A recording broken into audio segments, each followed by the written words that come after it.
In the high-stakes world of the NBA, every player has a story, but some disappear without warning. Whether it's due to injury, suspension, mental health struggles, or personal decisions, these athletes stepped away from the game at their peak. In this series, we explore who they were, why they left, what they did during their time away, and how they returned, stronger, wiser, and more determined. From the roar of the crowd to the silence of the sidelines, their comebacks weren't just about basketball. They redefined legacy. Welcome to NBA Comeback Stories. Player 1, Michael Jordan. Michael Jordan is a name that needs no introduction, an NBA icon whose airness redefined basketball and turned a Chicago Bulls dynasty into global legend. He wasn't just a 6-time NBA champion, 5-time MVP, and scoring machine. He was the embodiment of clutch, dominance, and an obsession with greatness. And then, in October 1993, at the peak of his powers, and just months after winning his 3rd straight title, he stunned the world. Michael retired. What no one expected was the heart-wrenching reason behind it. His father, James Jordan, had been tragically murdered in July 1993. That loss shook Michael to his core. The arenas that had once roared for him felt empty. The hardwood floors where he had conquered felt cold. He needed space to breathe, to mourn, to escape the glare of the basketball spotlight, so he walked away. But he didn't walk into a life of leisure. Instead, he chased his father's long-held dream, baseball. In February 1994, Jordan signed a minor league contract with the Chicago White Sox and was assigned to their AA affiliate, the Birmingham Barons. There, he swapped jump shots for batting practice, morning workouts for bunting drills, and hardwood hustle for mud, dirt, and double plays. His numbers weren't earth-shattering. 202 batting average, just 3 home runs, and plenty of strikeouts.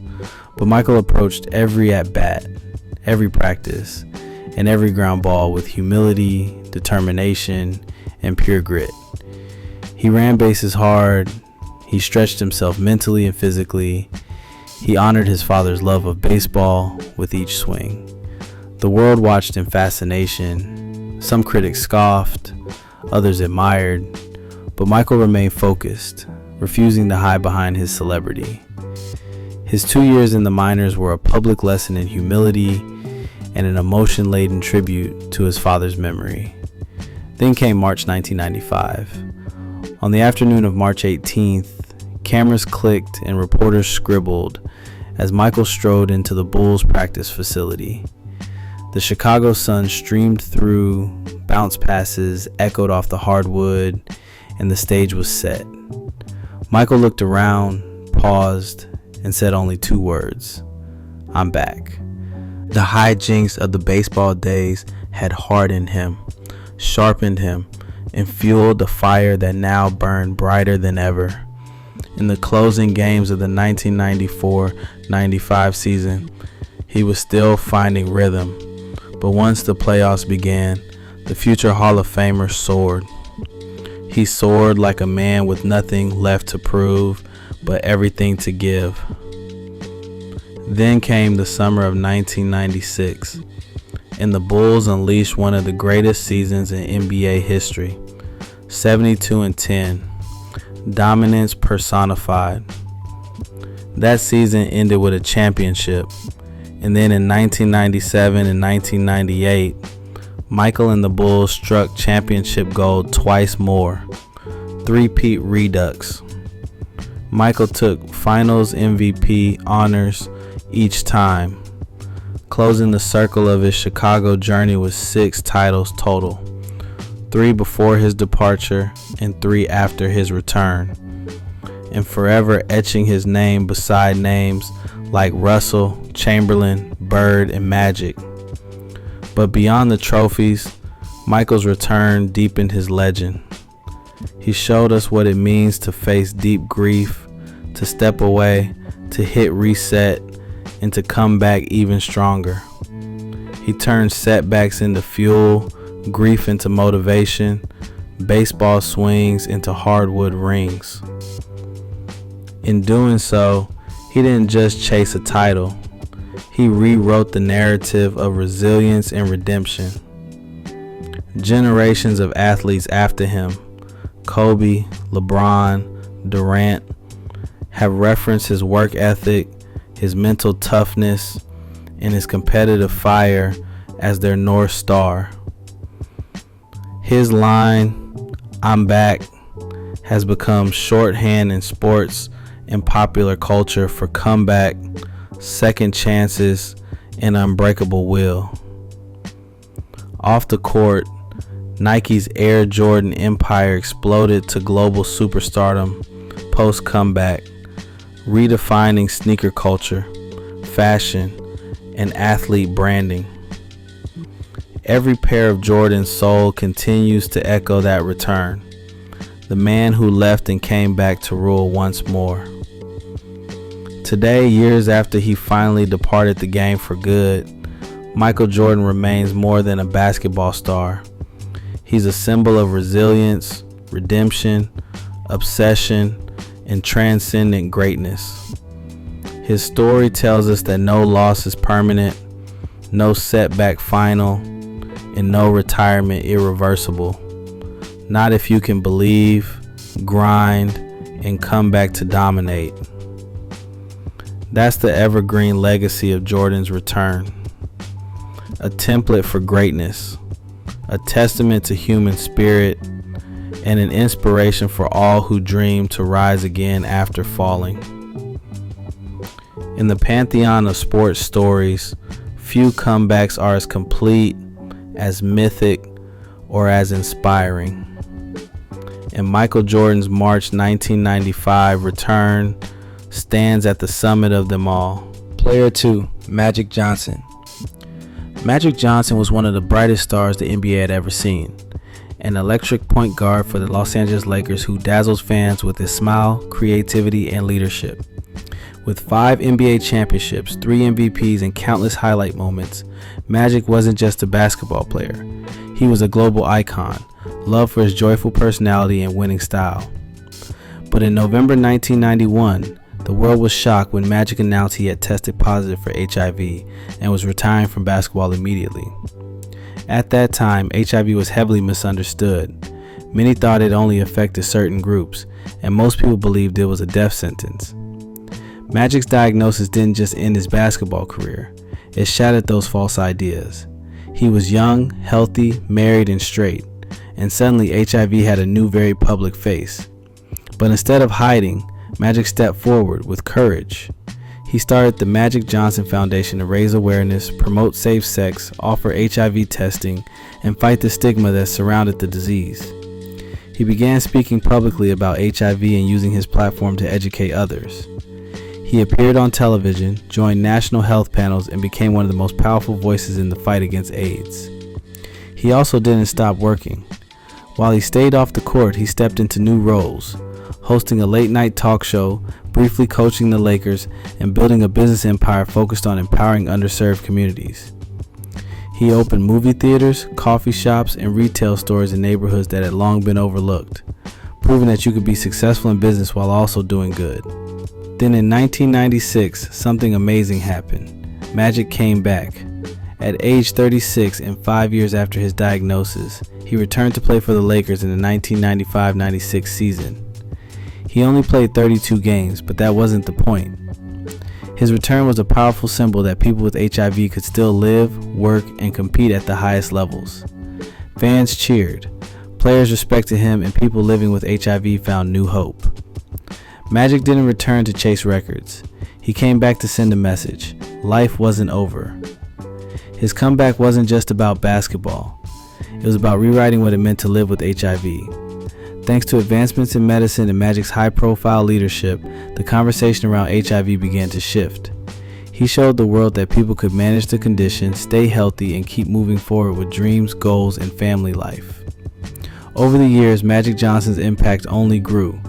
His business, Magic Johnson Enterprises, became a billion-dollar company.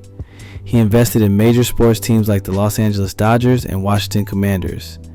He brought jobs and opportunities to communities that had been ignored. He continued to speak openly about HIV and help others living with it find support and resources. In 2025, he received the Presidential Medal of Freedom, the highest civilian honor in the United States, not just for his basketball career, but for his work in public health, business, and community empowerment. His legacy isn't just what he did on the court, it's what he stood for off of it. Magic's return to the NBA was short, but his message still echoes today. You are not your diagnosis. You can live, you can thrive, you can come back stronger than ever. He showed the world that courage, love, and purpose could defeat fear and shame. Magic Johnson is more than a Hall of Famer. He's living proof that hope, paired with action, can change lives. His story will always be remembered as one of strength, resilience, and belief in a better future, not just for himself, but for millions of others. Player 3, Derrick Rose. Derrick Rose was once the youngest MVP in NBA history, a Chicago kid who rose up and took the league by storm with his explosive speed, powerful dunks, and fearless drives to the rim. By 2011, he was the face of the Chicago Bulls and one of the most exciting players to watch in the entire NBA. But then came the injuries, one after another, year after year. First a torn ACL in the 2012 playoffs, then meniscus tears, ankle problems, and more setbacks. Every time he tried to come back, something else would go wrong. The injuries didn't just hurt his body, they hurt his confidence, his rhythm, and his spirit. He went from MVP chants to trade rumors, from highlight reels to bench minutes. At one point in 2017, he even left the Cleveland Cavaliers mid-season, stepping away from the game to deal with his mental health. He felt broken, lost, unsure if he even wanted to keep playing. Many fans and analysts counted him out. They said he was done. A former star who never reached his full potential. But Derrick Rose never gave up. He kept rehabbing, kept training, kept showing up. Quietly, humbly, he worked his way back. No longer trying to be the old Derrick Rose, but simply a version of himself that could contribute, compete, and feel joy on the court again. In 2018, he signed with the Minnesota Timberwolves. It wasn't a big signing, and most didn't expect much. But then, on October 31st, 2018, everything changed. Rose dropped 50 points in the game against the Utah Jazz, a career high. He wept after the final buzzer, overwhelmed by emotion. The entire league celebrated with him. Teammates hugged him. Fans cried watching his interview. That game wasn't just about the score. It was a symbol of survival, of second chances, of how far he had come. Derrick Rose wasn't chasing awards anymore. He was playing for himself, for peace of mind, for love of the game. After that, he carved out a respected role as a veteran. With teams like the Pistons and Knicks, he brought leadership, calmness, and experience. Young players looked up to him. Coaches trusted him. He wasn't the fastest or the flashiest anymore, but he was smart, steady, and still had those vintage moments that reminded everyone of the MVP he once was. His journey became a redemption arc, a story of a man who fell, who almost quit, who became a punchline, but who rose again stronger than ever, not just in ability but in character.